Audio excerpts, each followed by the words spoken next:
Hey guys, before we get into this episode, I know that you love listening to Judge by the Cover on all your favorite podcast platforms, but did you know that we are also on YouTube with full video? That's right. You can check out the full video, and that way you can see the album covers as me and Phil talk about them. If we have a physical one, you're going to see it as we talk about it on the podcast. Or if it's something where I have to bring in the digital content, I will put it on the screen so you can see all of that while you listen along. And if YouTube's not your thing or you don't like watching video, keep going to your favorite podcast platforms and checking it out there. But then go to jwcreates.com/notes. You can find a blog post that is associated with this episode, and you can check out all the digital content there. So we'd love it if you came and checked us out on YouTube. Just go to YouTube, search for Judge by the Cover, hit the like, subscribe, the bell, all the stuff. That way you can stay in touch with your favorite podcast, the Judge by the Cover podcast. Now, let's get to that episode. Have you heard the old saying, don't judge a book by its cover? But that's what people do, right? We judge everything by outward appearances. In my experience, a great album cover can make or break the decision on whether I buy an album. So go on a journey with me as we look at some great album cover designs and talk about why I believe that you need a personal designer for your album artwork. This is Judged by the Cover. Hey guys, I'm Josh. I'm Phil. And welcome back to the Judge by the Cover podcast. It's been a minute, Phil. It has been a long time. There's a lot going on, right? Yeah, it's actually been since May. No May way. was the last time we dropped. So, wow. Sorry. But we've been busy, man. Yeah. As you can see, we are in a different location, and that's because I have sold my house and no longer have access to my studio. So it's here now. So we are here for the meantime, however long that is. But Phil has graciously opened up his media man room. Yeah. And as you can see, he's already got the aesthetic correct. So Yeah. we're going the right direction. And, it's like my daughter put those up. Did she really? Yeah.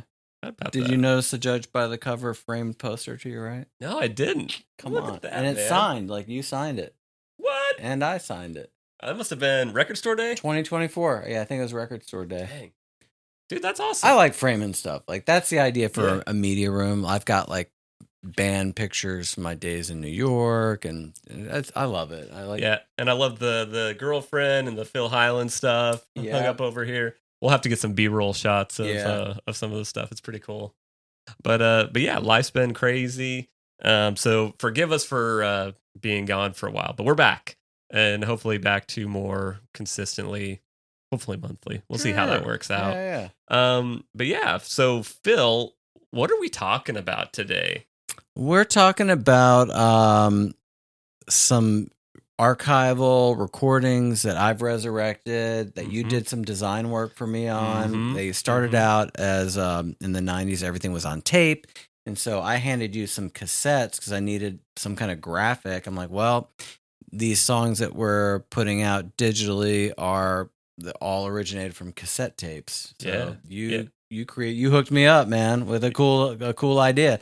So we're going to talk about that. Yes, we are.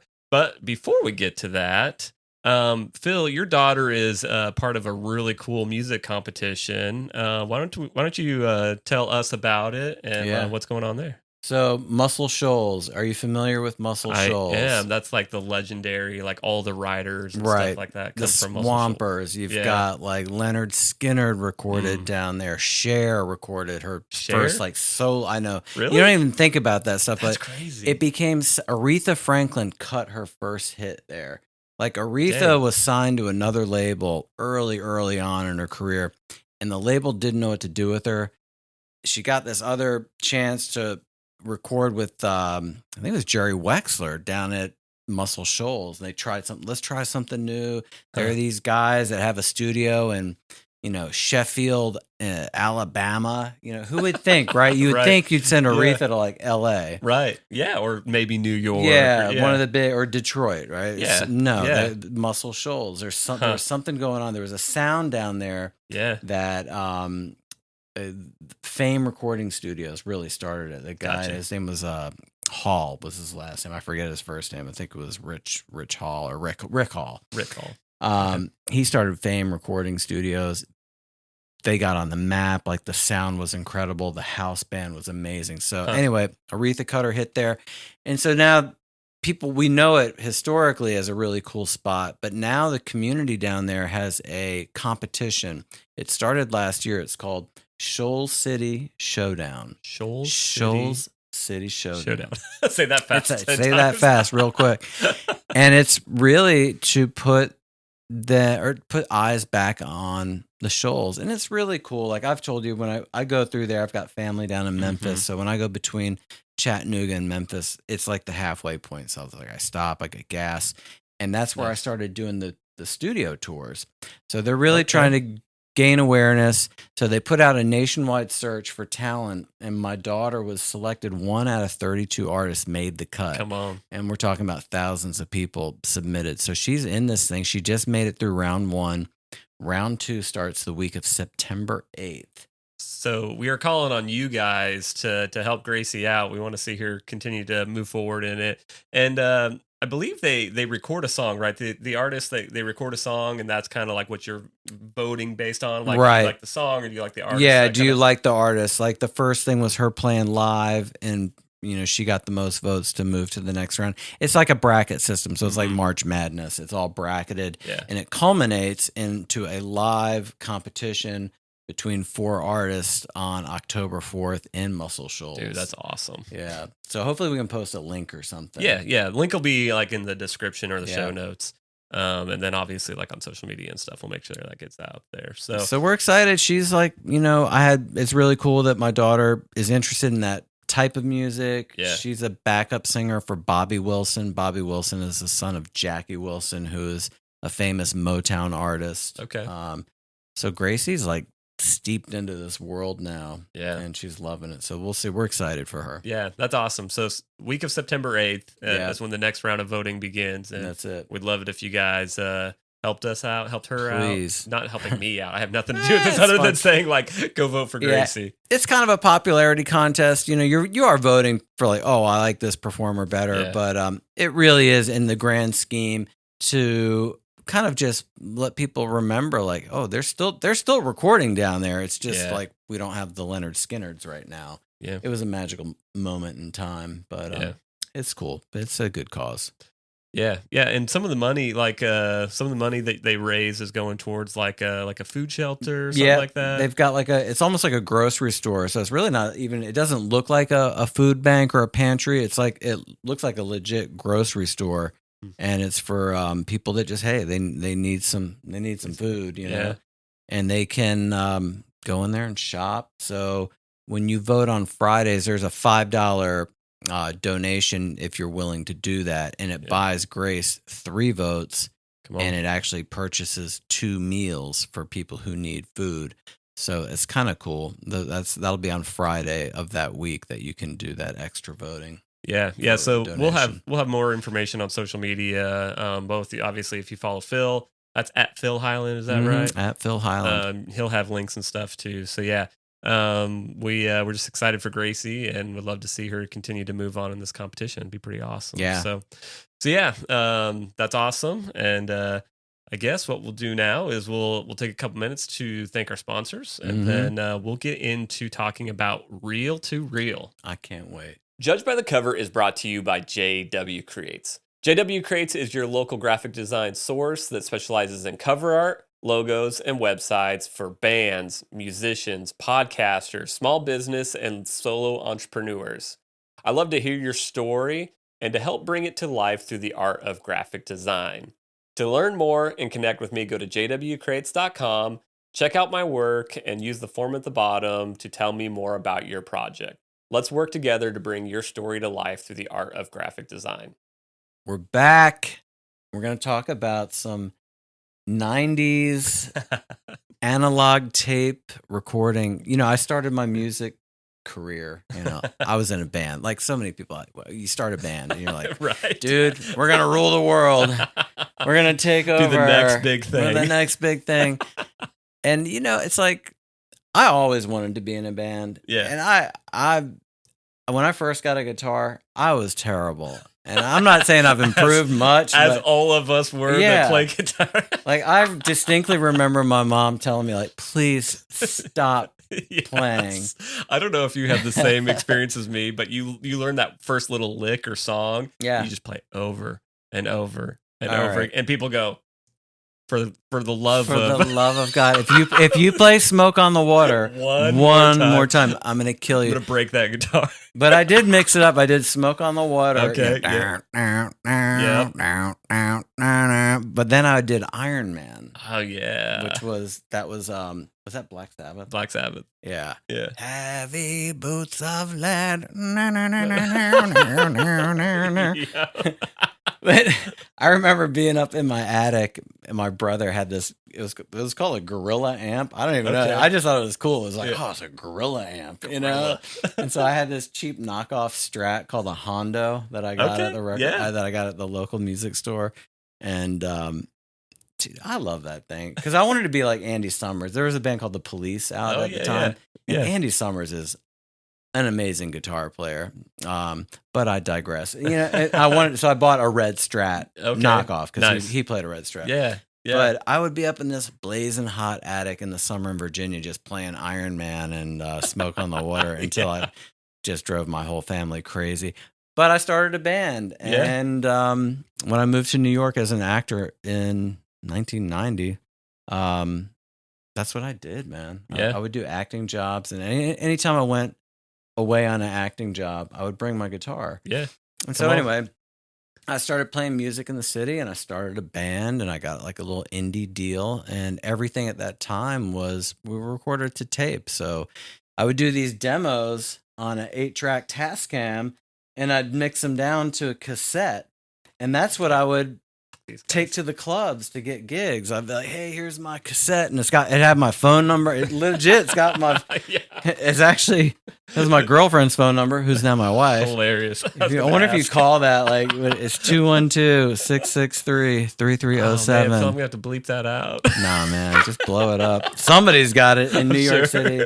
That's an OG New York. If you were 212, you're like, yo, that's Manhattan, bro. Wow, that's like big time. I love looking at this stuff, though. Come on. Yeah, there was a place in like Midtown. You would go down, and they would be like, "How many do you want?" I don't know, man. I need like give me 100 of these, and they just rip them out. Really? And they had like a dot matrix printer, and they'd print your song list on there. But I gave this to you, and it's cool because I mean, here's really what we're talking about is. I didn't want these things on tape to just decay. Like I'm staring at a stack of like 150 pounds of reel-to-reel tapes in front of me since we're up in my little man cave or my media room. But it's like, I don't want that stuff to decay. And I think anyone who's an artist, I think you would agree, even whatever it is, you don't want to lose that stuff. And look, man, it's so easy to put it out on like Spotify and, all the streaming platforms. So I'm like, I'll put it out. I mean, and it sounds raw, and it's like the guys in my band and my now wife, they're so talented. Yeah. That was my little secret to forming a band. Get with people who are a lot better than I am. Amen. You know what I mean? Yes. I'm like, I'm not the best singer. I need a good female singer. Yeah. And I got one, man. Yeah. And I had great guys in the band. And it's almost like I'm looking through photographs or something. I'll listen to these songs. I'm like, man, that guy is such a great drummer. And I'm still friends with these guys. Yeah. Like, and they're doing like really cool stuff too, still, right? Yeah. They're all doing like, they're so talented, these guys. Yeah. Even the artist we worked with back in the day, he became a famous artist. And I hit him up I probably hit him up like 15 years ago. I was doing a solo project. I'm like, hey, bro, can you, do my album cover? He's like, I don't do that anymore. This guy's like in the MoMA now. I'm like, oh shit, okay, you're big time in me now. He's like, you don't do album covers not anymore. Even for a friend. Come on. Yeah, man. I was like, damn, all right, man. At least I got one out of him. You know what I mean? So, but why lose that stuff? So I approached you, and I'm like, what do I do with these? I want to put it out there as these were obviously tape recordings. Yeah. And kind of retain that vibe and look. And you came up with a really cool option for me. And you redesigned my logo for my production company. I did. And you got my old band logo on there. So I love what you did because it still looks like weathered 90s, paper. They would just stick. Yeah. cassette's coming back too. Oh, Do y'all yeah. know that? Cassette is coming back. Like I've got another album coming out, I don't know, hopefully by the end of the year, next year, that you're doing the artwork on. And it's going to be freaking great. But I'm wondering, should I do physicals? Like, drop it in the comments too if you have any thoughts on that. Like, would you, if you're an artist or you love a band, would you want the band you love to put out like cassette, or would you want them to put out like an OG CD?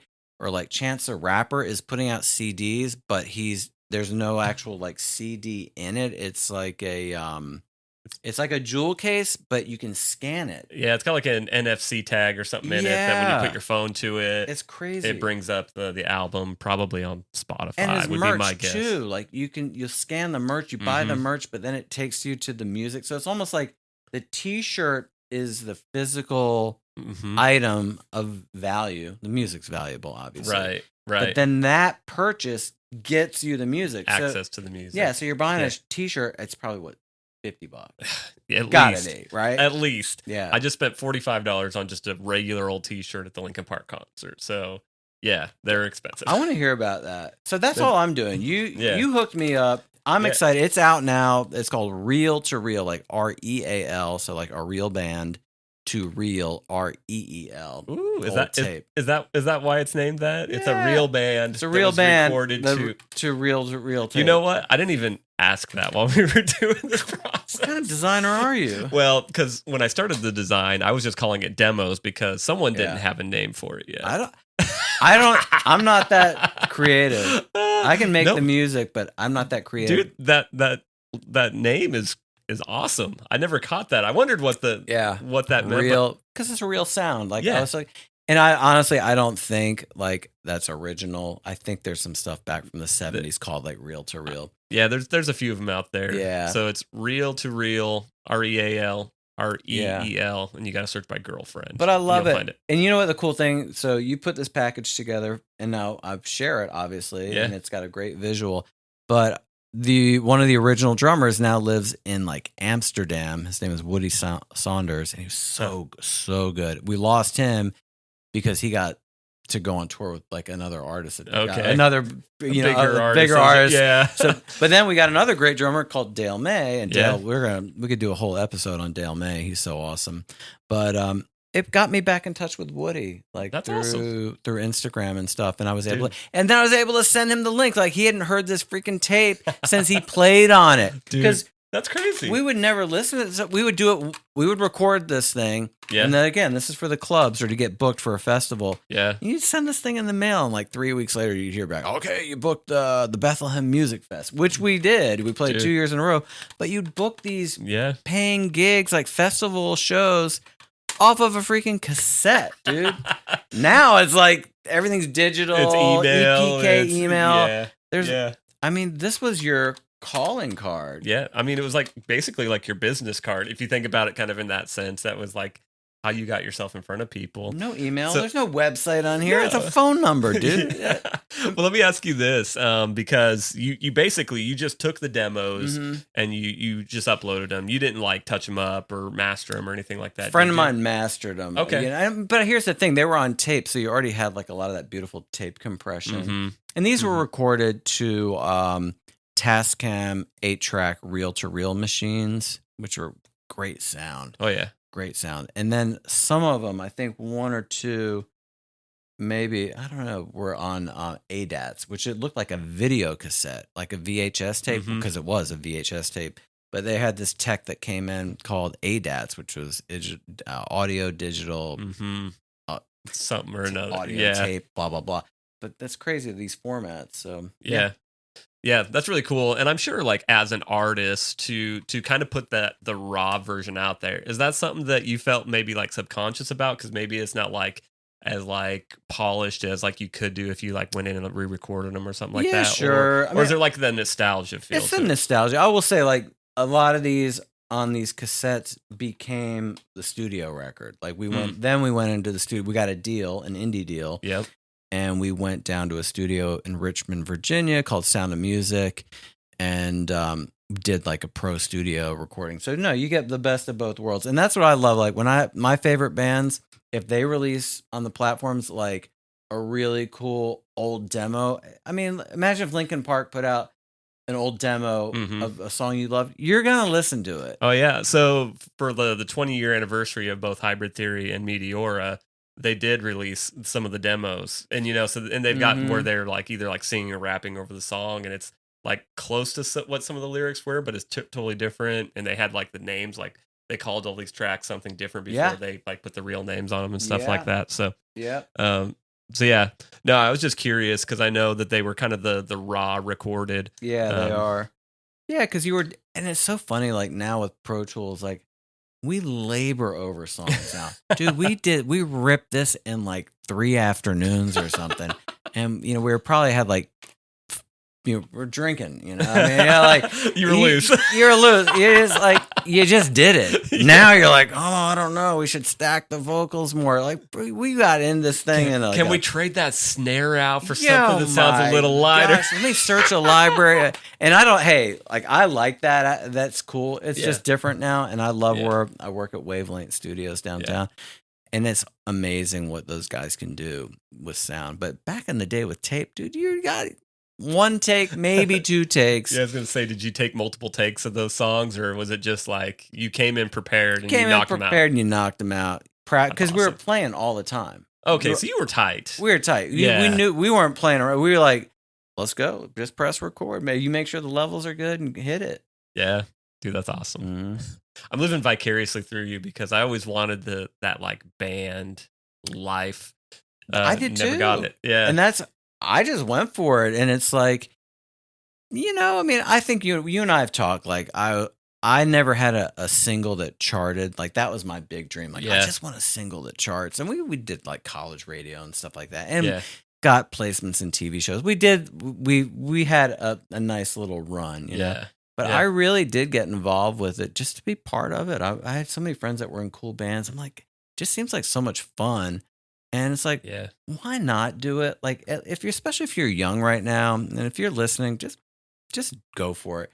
You're gonna make friends for life, man. Come on. You might totally, not be the best musician, not be the best singer. I mean, who cares? I mean, get over it. Just get it out. Put it out. Yeah, like I don't know. Don't be timid. Yeah. And I'm sure that is the more mature Phil talking. I'm sure 20-something-year-old Phil may have not had the same tune. I don't know. Yeah, 20-year-old Phil was full of like confidence. Like you couldn't tell that guy anything. Like, I could say to hey man, there's no money in music, bro. Don't do it. And he'd be like, screw you, dude. I'm gonna do it anyway, bro. I'll show you, old man. You can't tell me. Yeah, you can't tell me. But I was relentless. Like I would just like my Friday nights in New York City. Yeah, I have had a little studio down the street that a friend of mine ran. It was called Subway Tracks. Great name for a studio. Cool. His name was Mirek Kudakowski, and for like a few bucks an hour, you would just bring your 8-track reels to him, and I would just demo songs. Like I'd get like a 6-pack and a bunch of thing of tapes under my arm, and just like play music and do demos. And that was my fun because multi-tracking is so awesome. You know? It's like, oh wow, I can double my vocal here. I can do a harmony. I can play like another guitar part. Like it sounds like cool. I don't know. Experimenting and doing different things. Yeah, I don't know.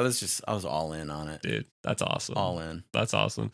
Well, yeah, I was really excited. So when you were telling me that you were going to put this out, obviously I was like, okay, what's the art? Like, what are we doing? Yeah, and literally he was like, I've got a couple of cassette tapes. Like these are the demos. The songs are basically coming off of these guys. Yeah. And, I guess the way that I feel like you explained it to me was like you were just trying to like resurrect these songs and get them out there.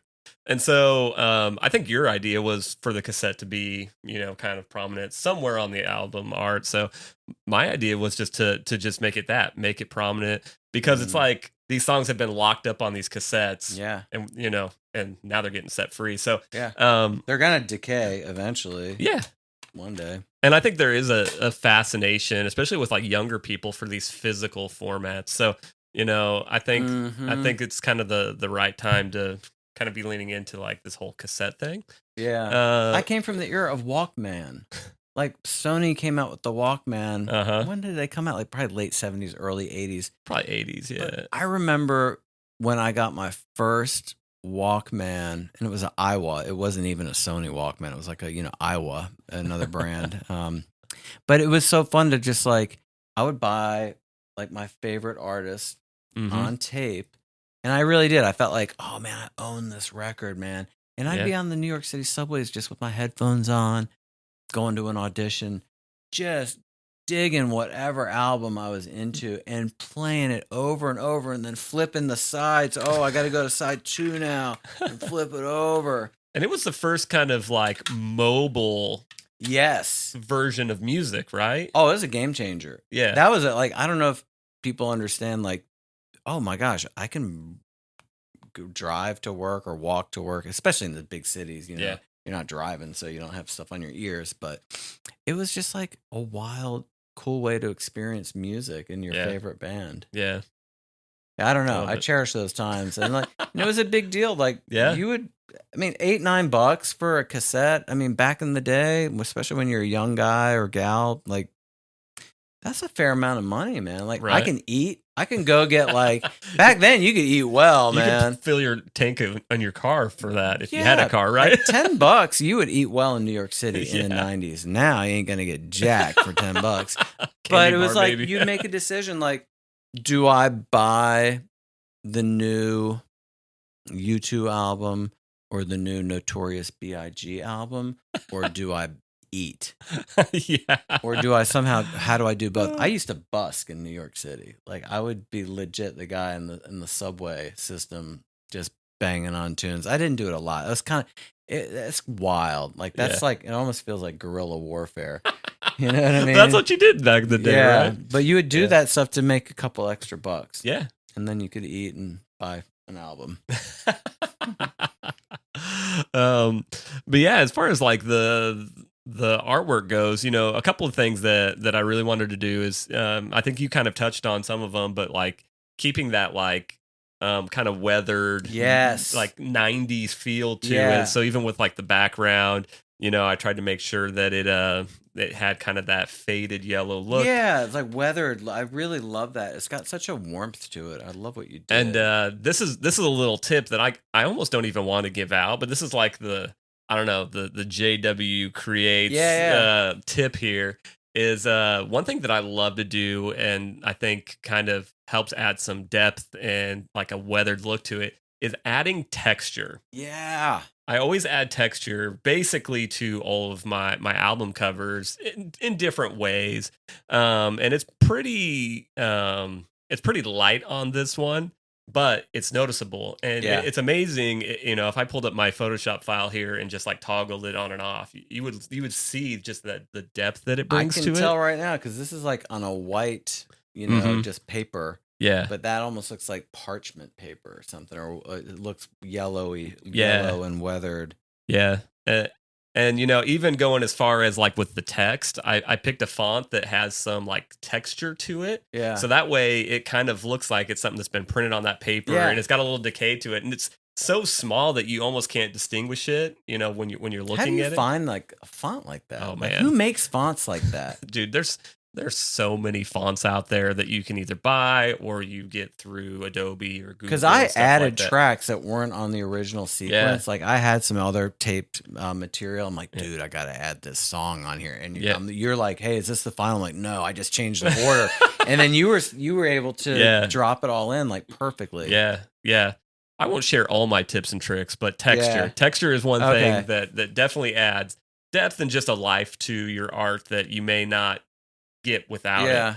I like the shadowing and stuff like that. It's just kind of, it's like almost like a museum look in a way. You're like, oh, this is like an artifact. Ooh, It's like an that. artifact. Yeah, yeah. You know what I like about cassettes too? And I mean, I'm just being silly, but there's like screws. Like they put this thing together with like screws and like little, like it's screwed in here, this whole thing. And I think it's really cool. Like that stands out to me like that. And I love how you put my band logo in there. And then I yes. love how you redesigned. I had a production company. I still have this production company. It was really just to promote the band Right. and to be a point of reference for people to call in. And now we use it to actually promote my daughter's band. And I'll like consult if people want to like, oh, how do I copyright my songs and stuff? I would, my wife and I do that kind of stuff. But that you brought that new logo to us, and I love it. And I'll tell you, it actually came out of a little bit of necessity. So when I was putting this together, I wanted to get the girlfriend logo on there because it's just cool, and it's something that wasn't on these, but I wanted that recognition to be on here. And when I put it on there, if it was just that the right hand side would just have nothing, and I was like, we need like, what do we put here? And I was trying to think of like imagery and stuff that we could use. But I know Phil had been talking about wanting to either try to resurrect their old logo for their production company. But I was like, I wonder. Let me play around with this. So I played around with an idea. It's a reel-to-reel machine, which obviously kind of fits the theme here, right? But yeah, I just started playing around with the idea, and I threw it to them, hoping like, because I was pretty excited about it. I was like, ooh, I'm excited about this, but I didn't really ask if they wanted me to redo this logo. I just kind of did it, and I said, "Hey, what do you think?" And obviously Phil liked it. So fell in love with it. Yeah, and it gave me that extra piece that just kind of brought balance to the rest of it, because it would have been weird if we had the logo on this side and like nothing there. It needed something to kind of just bring balance to the whole thing. And I think me, like I don't play out a lot, but post band, like I do like to help other artists, like. How do you promote? How do I register this song? How do I find a producer? And there's something when you have a logo for your company, like I'll put that out as an email signature or something. It just gives what you're doing, your business. You gotta have it. It legitimizes you gotta, it, right? It's like I'm serious about what I'm doing. It's like I'm not just some knucklehead. Yeah, I've got a legit business logo, thanks to you. Yeah, and it's one of those things that you don't have to have a logo to start your business. I think some people are like, "Oh, I got to have everything to start." You don't necessarily have it, but yeah, it brings that level of professionalism. Like, hey, I'm not just some schmuck that's out here trying to do this. Like, it's inspiring too, though. Yeah. Like when you delivered that to us, and you gave us all these different like incarnations or formats. Different variations. Variations of it. It's just like you get excited. You're like, oh wow, man, that's kind of cool, man. Yeah. So it was a lot of fun. It was one of those projects that like I was excited about, so I just did it. Thank you. So yeah, we'll have it on the screen, and there will also be some of the digital content. If you are just listening to this episode at jwcrates.com/notes, you'll see the note for this reel-to-reel episode.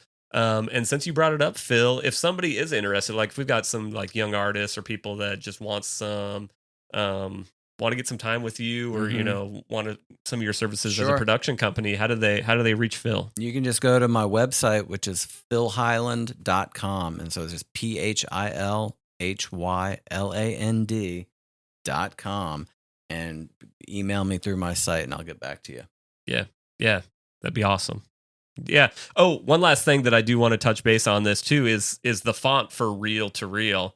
And so when I did like the concept and sent it to you, I was calling it demos, and I had used just kind of a basic scripty font that looked cool for the word demos.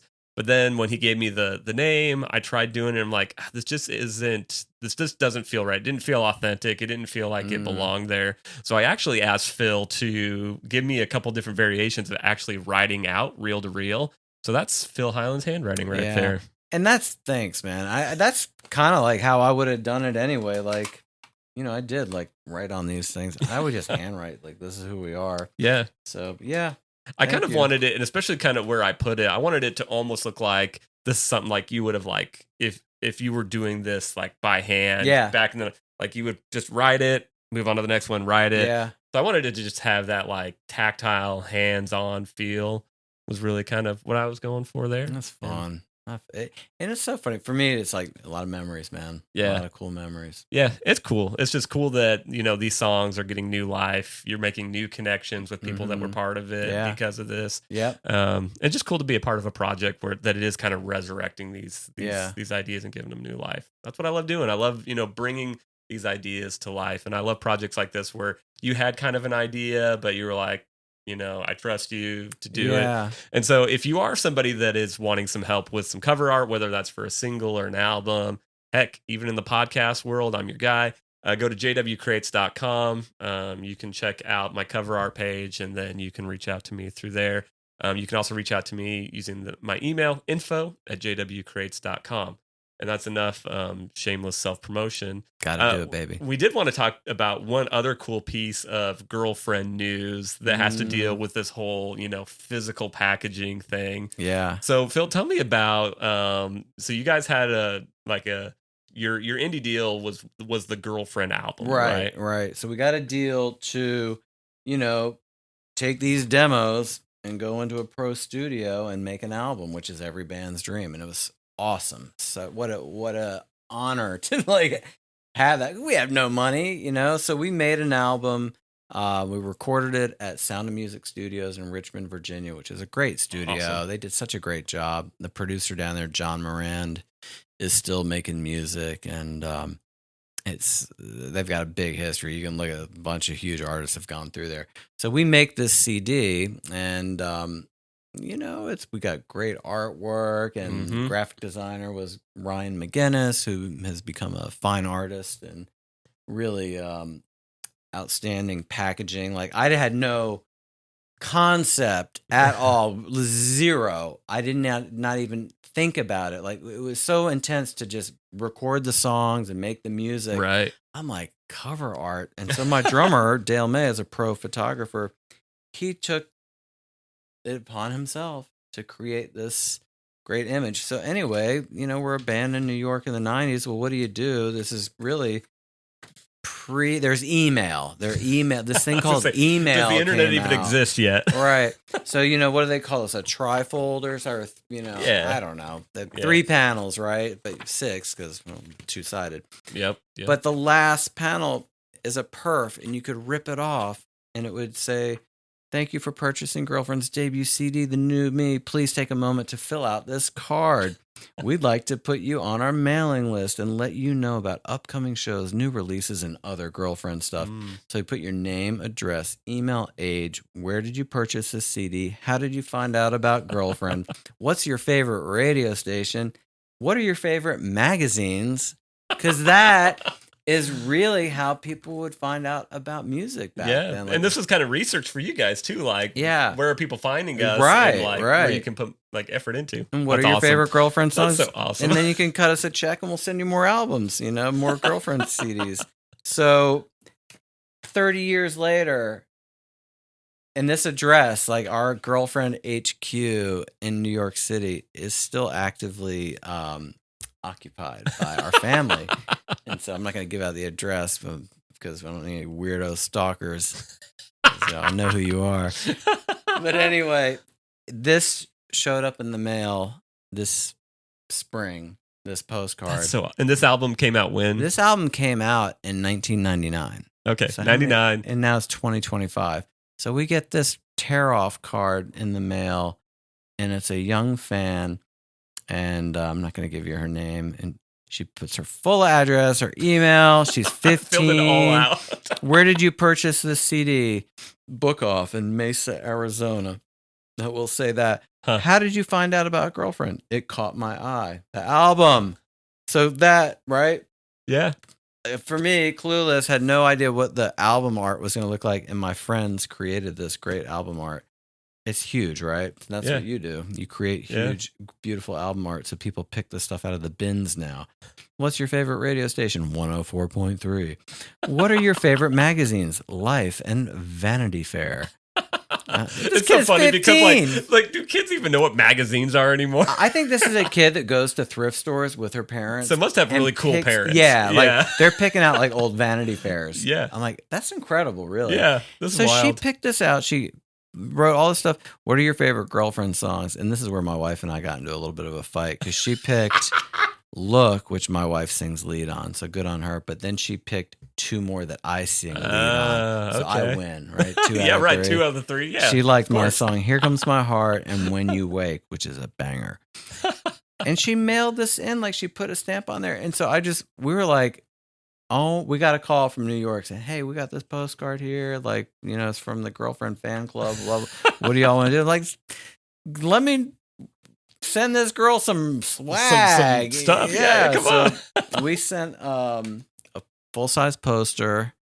What else? Stickers, a big thank you note, and we're just grateful. Like, I love being able to hear from a fan like that. I mean, would you do that? Like, would a band now do like a bounce back card that you would tear out and like mail to I don't know. band? I mean, I'm kind of thinking that maybe you should.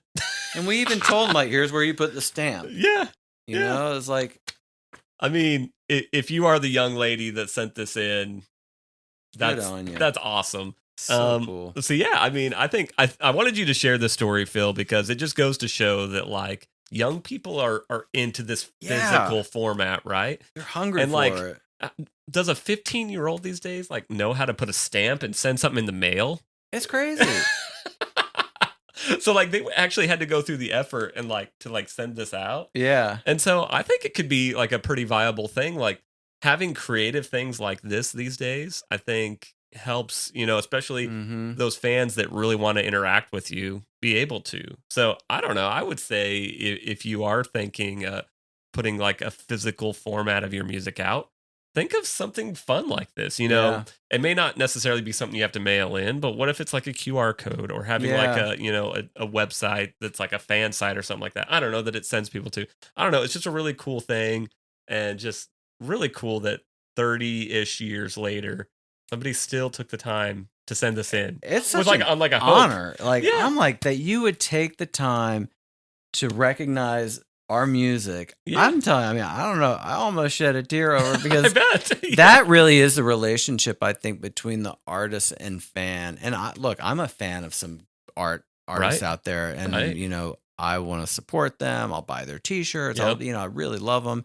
And that fan-artist relationship, that's real, man. Yeah. Like, it's real. Like, if you write a song and it affects me, like, there's some songs, I'll put them on, like, a lot of stuff from the 80s when I was in high school. Because I graduated high school in 87, y'all. Yeah.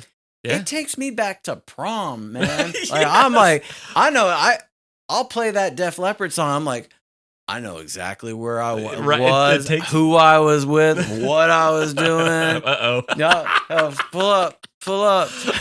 terrain. Yeah, but I think music does that for so many of us, and it's such a sweet memory. Like, I don't know. I just am full of gratitude that this young lady would do that for us, and I really hope she enjoyed what we sent her. I'm doing the poster too, like when we did a run of girlfriend posters that really just looks like the album cover, but it's got like a little more detail on it. It's got like some press quotes and stuff.